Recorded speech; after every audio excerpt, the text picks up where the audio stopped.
Let me show you the newest, most terrifying section of Ottawa Valley, Rideau, Vanier, Sandy Hill, on and on. Of Ottawa. Do you want to know what the scariest place was this week?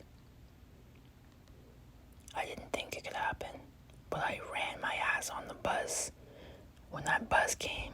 When I reached up here, I don't know what was happening here, but there were people laid out all across here. It was dark, I was walking home, and it looked like, I don't know if there was like a crash or something, and then I didn't know if it was a crash.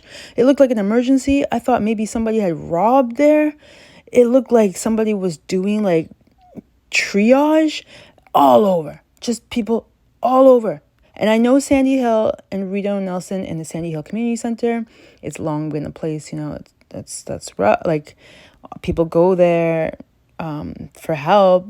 Sandy Hill Community Center takes on a lot of work there. God bless those people sometimes. And it was so terrifying. I just ran and I said, please let me on the bus. Okay? I used to live over here when I went to school, when I was an alumni at U Ottawa. And so here last year as well, I have video from, this was a scene I was supposed to upload, but to tell you the truth, oh, wow, interesting. You know what? Maybe I don't really need to say much, but this is where I was filming last year. And there were bodies on the floor here. An ambulance was there. Police were trying to shield one very arrogant francophone police officer yelled at me, and my stuff fell from my bag.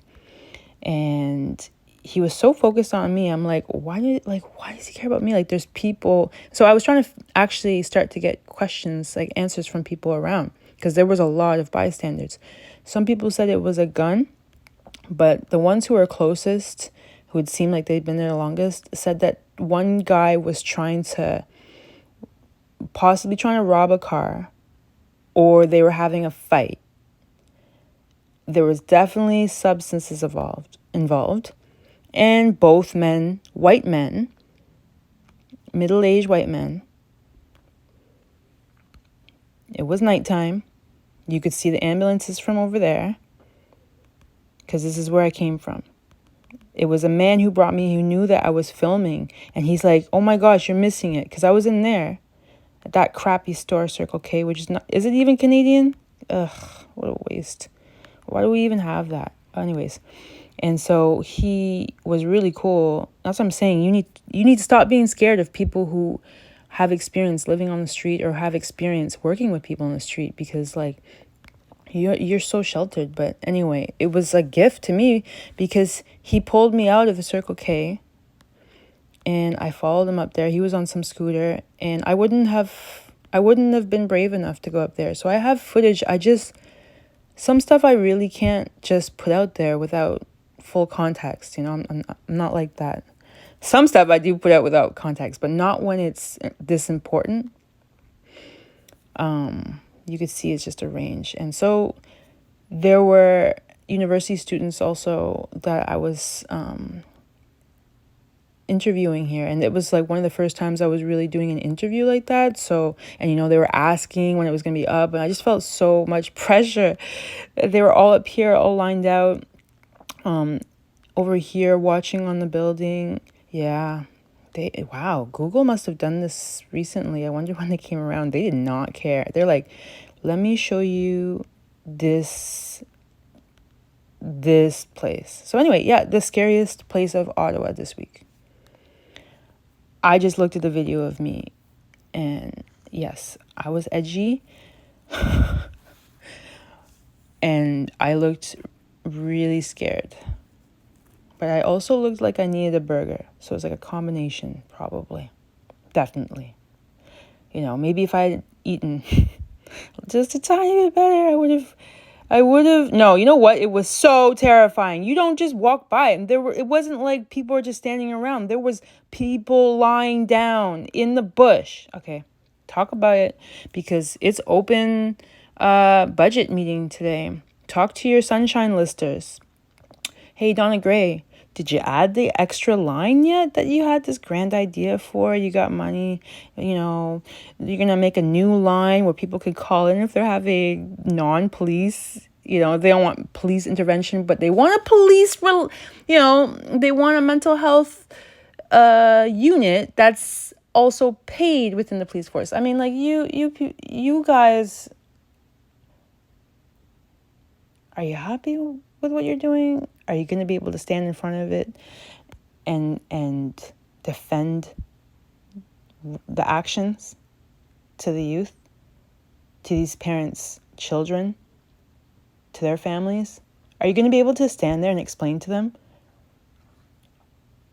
how you allowed yourself to take vacation, get paid, when you could have done several things, or even just maybe move laterally instead of having to play the politics card and take a risk and maybe put your money where your mouth is and actually, try to make change here? I know what happened to the person who did that, obviously. They didn't get elected. They put a lot of eggs in one basket for many years. But it doesn't mean that the change won't come next time. It doesn't mean that it won't come now. A lot of people wanted the other mayor. But when you're doing a fundraiser for $1,200 tickets, well, by golly, the whole OBJ is going to eat that right up. So yeah, be aware. But yeah, no. Put another cop shop in Byward Market, because the one that we have in Vanier, that Vanier neighborhood one, is totally overutilized, constantly run. There's no space. We totally need another one, because the Elgin one and the courthouse, I mean, another one at Byward is what we need. Probably more tasers, etc. Thanks, Donna Gray. Thanks, Mark Sutcliffe. Thanks, Matt Scoff. Thanks, new interim guy who will probably leave soon at the Ottawa Police Association, who had no business getting into our politics, and that wasn't talked about. Thanks, Jim Watson.